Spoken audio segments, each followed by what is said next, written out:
Welcome, everyone, to this edition of Talented Universe on this 24th day of March in 2025. We have two fantastic singers from this season of season 27 of The Voice, and they're both from Team Buble. I hope I'm right that I remember, but I think I am correct. Yes. But first, I'd like to introduce our co-host, Vernon. How are you doing today? All good, Mike. Yeah, doing well. I had a good day, good weekend as well. So ready and rearing, excited for this one. Yeah, cool. I am too. So what I'm going to do is I am going to allow our guests to introduce themselves. I'm going to be mean, so I don't have to mess up names. And we'll start with Barry, and then just say a little bit about yourself quickly, and then Divighn will go ahead. See, I said your name, so I know that. Well, hey, everybody. My name's Barry Fontenot. I'm from Baton Rouge, Louisiana originally, but I live up in Chicago these days. And I'm an alternative soul singer-songwriter. I'm on this season of The Voice and really excited to be here with my teammate Divighn, with Team Buble. Buble all day. Buble all day. What's up, guys? I'm Divighn, also known as Divighn. It's a stage name, Divine Devaughn. I'm super excited to be on season 27. I'm from Gardena, California. Yeah, I do a little bit of it all. Mostly on the show, I'll be doing R&B, some soul, and having as much fun as possible. Well, that is good. That was a good intro. And anybody in the chat room that's out there, and if you want to throw out a question to one of our guests, if it's to both of them, just say both. If it's to Barry, say Barry. If it's Divighn, say Divighn. And if you just leave it open, I'll make a decision. So there you go. Please do not ask questions about future events in The Voice. Only stuff that has been aired and not what's going to be aired tonight. If you know what's going to be aired tonight, I don't care. If I haven't seen it, it's not supposed to be talked about. So that's all the administrative stuff going out. Vernon, I'll let you go ahead and get started if you've got some questions to our guests. That was very firm, Mike. Well done. It sounded very Hitmaster vibes. Like you set out the rules over there. Yes. But yeah, guys, it's good to have you guys on. I also just checked your blind auditions today. Barry, of course, your battle as well. And I mean, where to start? Don't want to nitpick and choose one over the other. So I guess the first question, and you guys can answer in the order that you choose, like fight it out if you want. But tell us a bit about how you guys connected on the show. And then obviously we'll get into the individual stuff, but just how you guys connected, what you connected over. Did you have like private jam sessions, that kind of thing? Please let us know. I think we spoiled it a little bit, but we connected somewhat over anime while we were there. Oh, really? We met, I think it was in we were waiting in line to do, I think, our blinds. We were pretty close to one another, I think, in time. So we were in more or less the same holding group. Mm-hmm. I think we didn't start talking about anime, though, until we actually got to the hotel and got to, have some chill hang time. I think it was which ones did we talk about? I think we initially... So I think the first one was JoJo's, I think. JoJo's Bizarre Adventure. Absolutely legendary anime. Nice. Yeah, and we rode together from the hotel to the stage where we have our blind auditions shot. And, we talked back and forth and, got to know each other a little bit. But then, like you said, when we got back to the hotel and was actually able to chill, we were like, oh, man, we have so much in common. That's so cool. That was one of my favorite things about the process. I think we got to spend a lot more time together over the course of the summer than we would have expected. Initially it was kind of, we were going from place to place and everything was very, very, very secure. But then once we were at the hotel and all situated, I think we all got the opportunity to see sort of a more relaxed side of each other. Yeah. Well, that must have made it nice. Yeah. Sorry, Mike. No, go ahead, Vernon. So you guys obviously had some time before each individual would do their blind audition and kind of just got to know each other like before the big day. We did. Right. we kind of like initially during the blind auditions phase, just because there was so much going on, it was really kind of stolen moments, because we were in like a position to be sort of seated for any one super long period of time. But as time wore on, as we had more downtime while we were in the process of doing the show, I think we were able to have a kind of more, conversations that weren't about or like that weren't about the audition process. Mm-hmm. Awesome. Do you going back to the anime? So do you both like? I'm doing this because we actually have an anime review show on Sunday mornings, every other Sunday morning. Really? One of our sister stations does that, and one of the co-hosts that I have when Vernon's not here, she does it with someone from the UK, and they talk about anime movies, et cetera, et cetera. So, do you like all anime? Do you have a specific thing that you like in anime? Yeah, I'm more so an action-packed anime, fight scenes. I started off as a kid. My first one was Dragon Ball Z. Of course, I was about to say, man. Come on. Yeah, classics. Come on.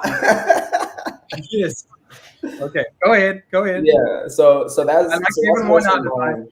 of Oh man. So sorry, man. I'm just saying I like you even more now. But please continue. Yeah, so, story-driven, action-packed. I do like hand-to-hand combat, and the more intricate it's animated, the more attracted I am to it, and the longer it is, and how much you get to be involved with the characters and their growth arcs. It's just also fascinating to me. It gets me every time, man. That's my go-to. I rather watch anime than like regular TV. Now, go ahead, Barry. I was going to ask you, did you see that new Dragon Ball show, Dragon Ball Daima? I saw the preview. I haven't tapped into it yet. I thought it was good. It feels like a relitigation of GT is all I'll say. I don't want to get Okay. What they're up to now, like Super Saiyan 8 or Super Saiyan God 2 or what's the vibe? Pretty much. You mentioned that we do well. I don't want to spoil it, but that is very material. Like the whole they drop some very interesting lore bombs in Daima. Okay. That's good. That's good. So that I got off on that tangent, which is good. Now, I have met some anime fans that are absolutely totally into everything, that they would even know the actors that voiced over the characters. Do you go that far? No. Or no? Barry, do you? I do on some level, but when I was younger, I was like, I was really into like the whole convention circuit. So you would actually see a lot of these people at Akon and stuff. So you would meet them, and that sort of, I started to make a note of it once I saw a few of their panels. I was like, oh, okay, he's in there. And then of course you've got some like actors in anime who are also in other stuff, like Johnny, who used to be on Power Rangers. Mm-hmm. You know what? It's amazing. Go ahead.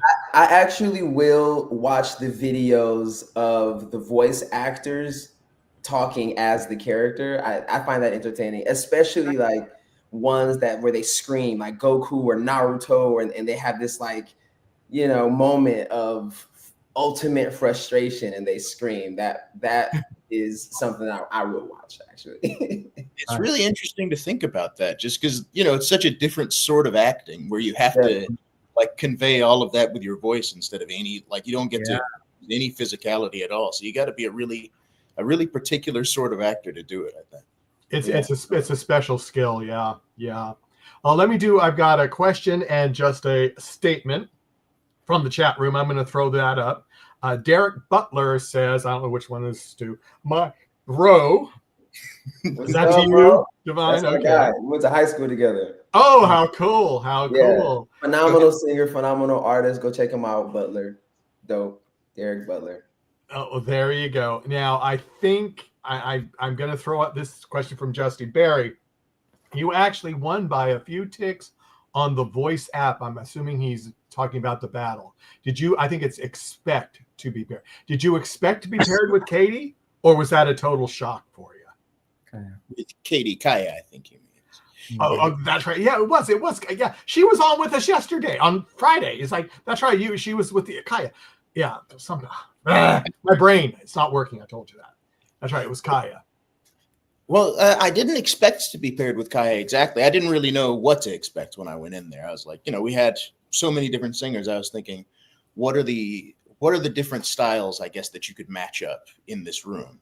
And I feel like Kaya and I were an interesting pairing just because we do, like, I tend to do sort of an old school type of soul, whereas she doesn't have that type of soul. So I think kind of having past and present come together on like an old soul song was a really interesting idea. And of course, I love Kaya to death. She's an incredible performer. So I was just glad to get to sing with her. Yeah. Well, that's cool. And were you familiar with the song? I wasn't really. Sorry, I have a dog in here as well. I wasn't. Well, put them on air. We get better ratings when we have dogs. Vina, come here, baby girl. All right, there we go. Come on. She's a little bit reticent, but there she is. Whoa, big dog. I was not expecting that big of a dog. No, I wasn't either. I was expecting a little thing, and then whoa. She's a lap dog at heart, aren't you? Oh, I can tell. She's having a good time. Yeah, I know, baby girl. I know. Yeah, we're very informal on this show. Yeah. Have dogs pop in and other people that go behind the walk behind the guests sometimes on camera. That's always fun. The guests popped in for a cameo. Yeah, well, they do. So that's what's fun. Vernon, go ahead.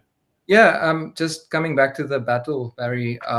I think something that I noticed was just your experience comparing the blind to the battle. Because for me, when I hear someone that's able to, and help me if I'm getting this wrong, but the placement of your voice and like where you placed the,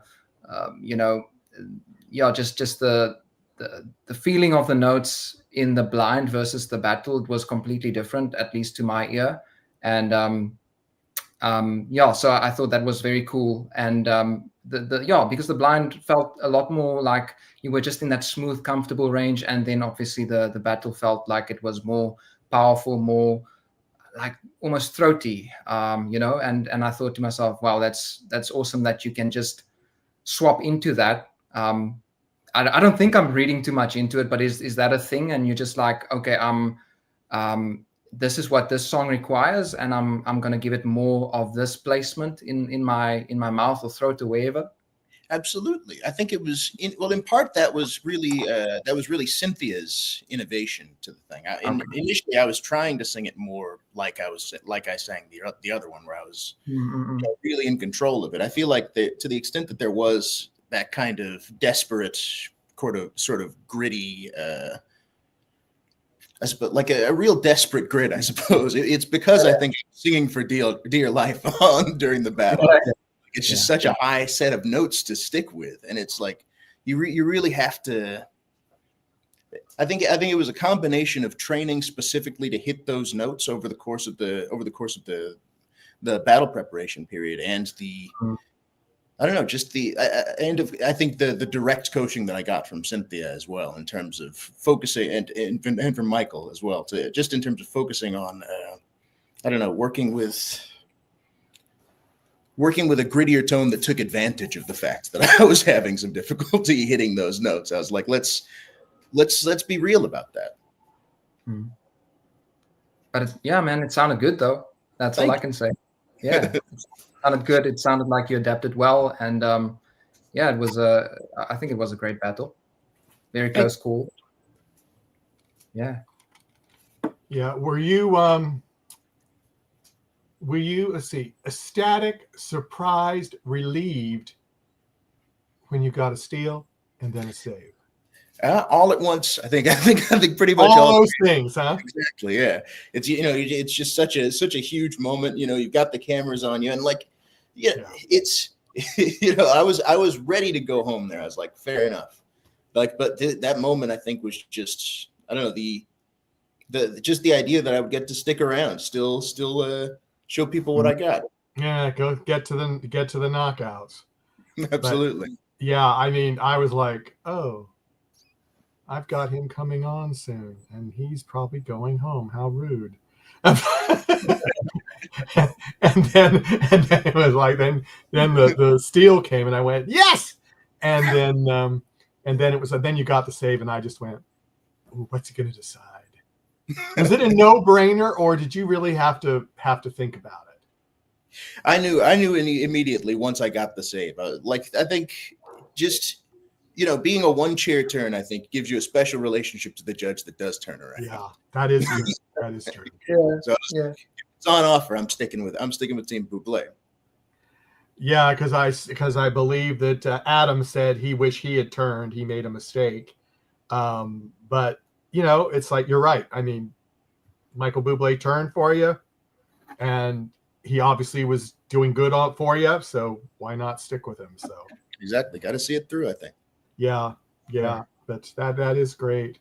Divine, what was your, since we haven't seen your battle yet, we're not going to talk about it.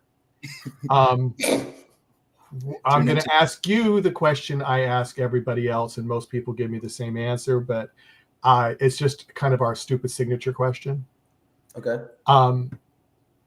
Percentage-wise, I always ask it a little differently. Percentage-wise, how much did you black out during your blind audition? That is a great question. Yeah. I didn't at all. Really? No. You're one of the rare people that did not black out and not remember what went on. Yeah, I was very present. If there was ever a time where I think I can't say. No, I was very present. Even afterwards during the conversations with the coaches, I was very present and kind of just taking it all in. Wow, like I'm in here talking to John Legend and Michael Bublé. What is life right now? Yeah, but I was very present. There was a moment where I kind of felt the nerves coming up, because singing to the back of chairs is one of the hardest things I've ever done as an artist. Right, Barry? I mean, it's just like 100%. It's like being live actors in Star Wars Episode 1. Yeah. So, then I decided, I'm going to connect with the audience members that are here, and their energy and excitement and their vibe will, infect the coaches, hopefully, and have them turn. So I was very, very present. Divighn, I'm wondering, like, just your thought process going into such an iconic song, right? How much did you feel the pressure to make it your own, or maybe still say, I don't have to do too much different, I can just balance it out because it suits my voice? And like, if I obviously read a bit about your bio that, like, James Brown and a few others like you drew inspiration from them growing up. So how much did you feel the pressure, if any, to make it your own, or was it more just the thing about balancing it out? Initially, I was going to do it as if I was doing karaoke, and I was going to do my best to sound and emulate the King, James Brown. And as time went on, I realized that me being on the show, maybe they want to see and experience me and what I would do with this song if it was mine. So it became a balance of pay homage to James Brown, tip my hat, but not try to emulate exactly his sound and everything, capture the energy, but also make it my own. So it became a balancing act the more I rehearsed and practiced going into it. Gotcha. And maybe something that I also am curious about for both of you, how calculated are you guys in terms of preparation? Do you have your runs and licks locked and loaded, or do you give some space in the moment to like just feel it out? Okay, maybe I have this thing in mind, but in the moment I feel like I can maybe do this, or what's the vibes there? You want me to go? I go. I like to have. I tend to like to have a roadmap, I guess, like where I have a basic idea of what I'm going to do, and then there's like I will often do something a little bit different or do some variations on it, but I'll usually know where I'm going to do those before. Yeah, that's good. Yeah, mine is an exact treasure map. Step by step, note for note, run for run, inflection, screams, accents.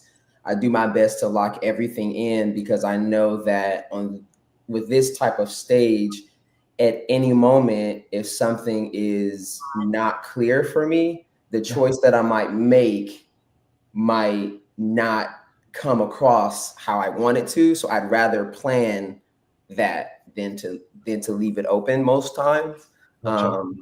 Except for movement. When it comes to movement and dancing and like that, I won't plan that to a T. I'll usually leave some space to let the moment resonate with me and do whatever feels natural for that moment.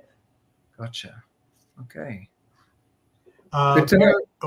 Let me just do it. Barry never answered my question. Which one? The percentage of how did you black out during the blinds?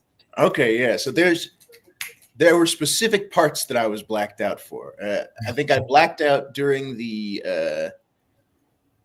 opening a little bit. Like I think when I got started, like just that first second, I was like, there are pieces of that I don't remember super well.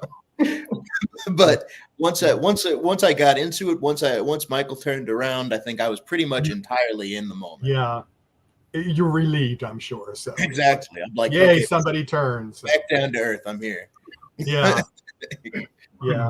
I can just imagine. I mean, with just being in the presence of those great singers and I mean, I will reiterate this that other people have told us, the staff at The Voice they've all said they are absolutely incredible on what they do and how focused they are during the competition.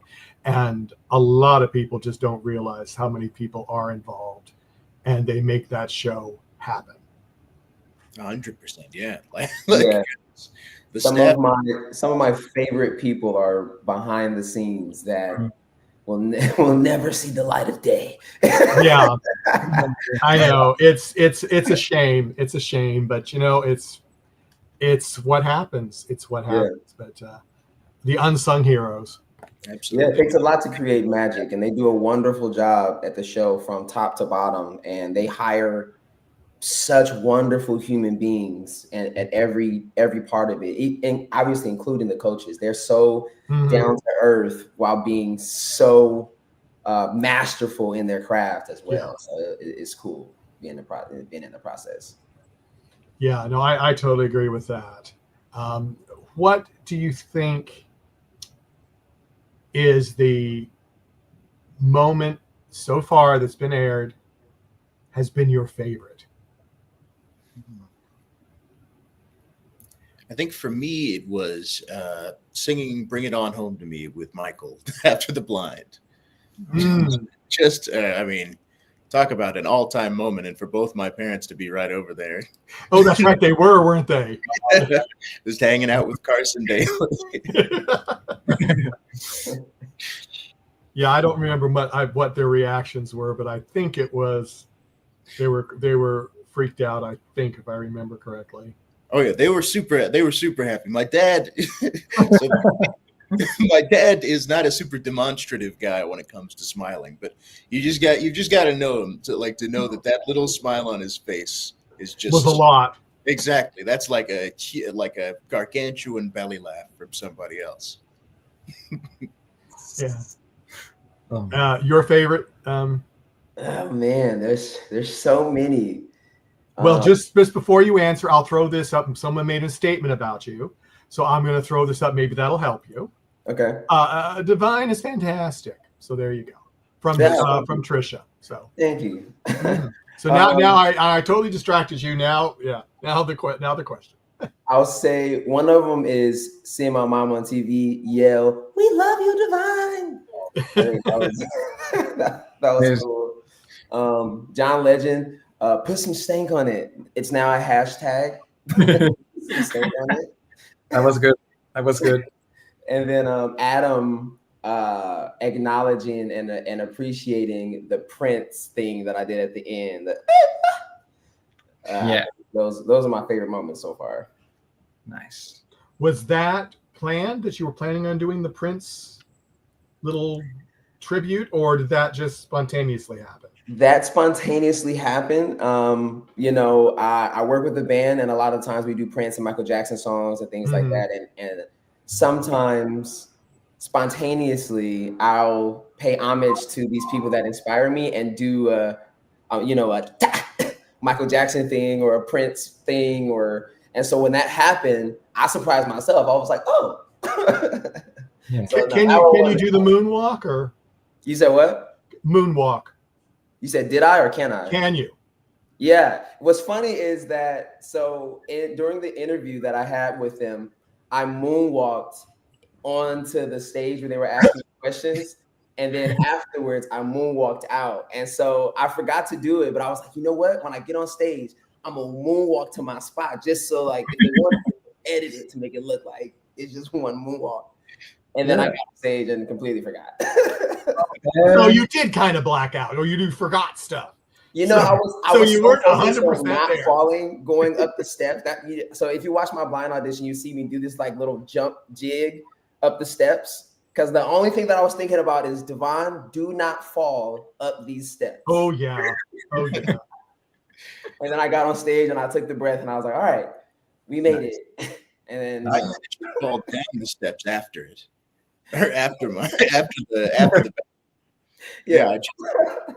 As I was walking off, I basically just tripped. I managed to land on my feet and then kind of walk off. But when I got to the wardrobe, they called in and they were like, "Hey, do you need to go to the medic or something?" I am okay. Well, that was kind of. It's good you didn't fall down. Then that would be. It might have been good for ratings, though. Maybe I should have. Well, they just played it dramatic. Well, it all depends. They might have cut it too. So yeah, true.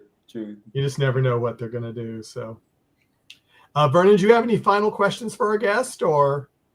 Yeah. Just on family, guys. Divine, I know that not only do you have a musical family, but you've got a singing family, right? Like a lot of. Do you all sing, all of the siblings, or how many of you? Most of us. So there's 9 of us total, and I'll say 8 of us sing. Okay. Yeah, that's a huge percentage. Huge percentage. Oh yeah. Oh yeah. And of course they are just super thrilled for you, right? Oh yeah, they're having a great time. They're super proud, loving every bit of it, texting me and calling me, and yeah, they're all about it. They're all about it. Awesome, man. And Barry, what's your situation? Any other peeps in the fam that are musical as well? Well, I have a couple of musical cousins, but both were they're sort of second cousins, and they're like my grandparents' relatives. But I'm related to a couple of Zydeco people.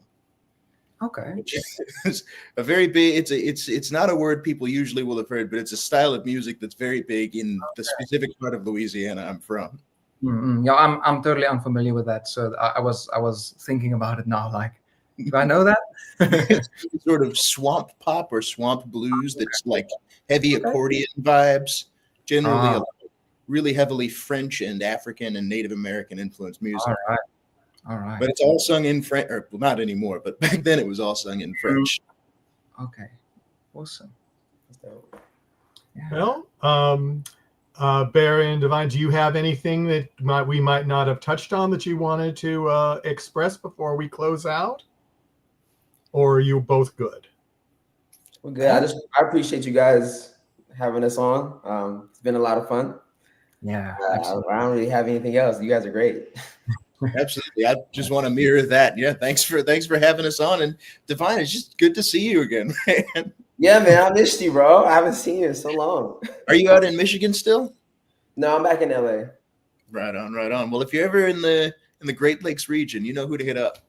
Yeah, man, I need to take a trip to New Orleans. Absolutely, yeah. Goodness, one side or the other. Honestly, you could stay in Chicago or in New Orleans. Honestly, you could take the 55 from one to the other. That's true. You can. Mm-hmm. Yeah, man.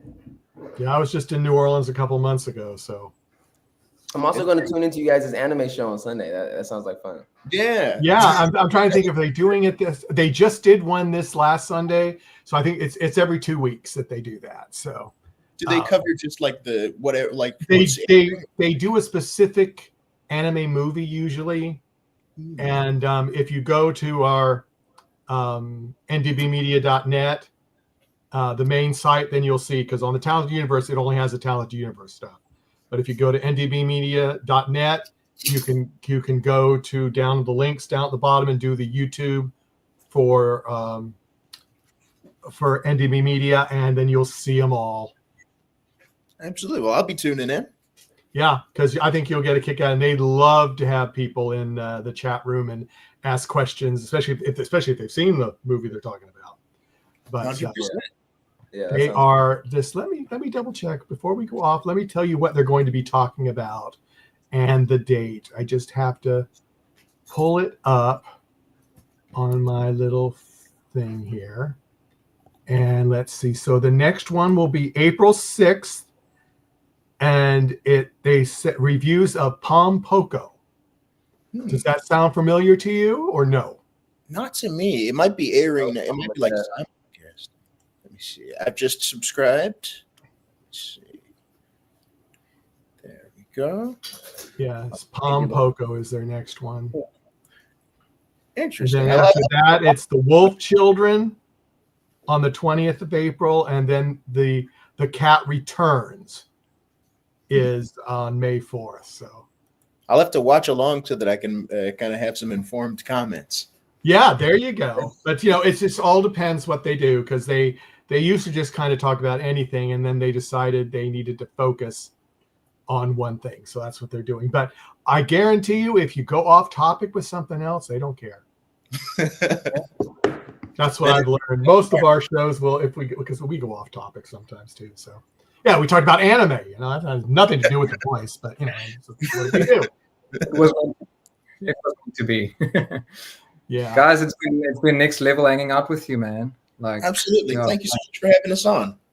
Yeah, and everyone, again, just on mine, thank you for coming.